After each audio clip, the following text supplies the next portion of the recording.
Hello, traders. Today is Wednesday, July 23rd, and this is my analysis for the US dollar yen. And we're going to start off on the daily time frame. So, the US dollar yen, I personally think, has ended an ABC correction. This is the A, running ABC a B, and this is a wave C. If that is the end of an ABC correction, then this will make lower lows, lower highs, and it will go down and take out this low. So, definitely looking for sorts.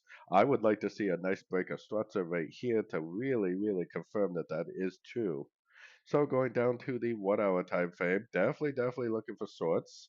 We could have possibly already had a three-way pullback. This right here is the low though, so it seems more likely that it would potentially go up and do this. But whether it actually does that or not, I don't know. I mean, it potentially could just keep on going down from here since it is a very strong downtrend. I would like to see nice little one, two, three-way pullbacks like that to go short. So hopefully it does end up popping up one more time, giving us more of a proper one, two, three-way pullback, Fibonacci bounce, and sorting opportunity for the continuation of hopefully a new downtrend on the daily time frame.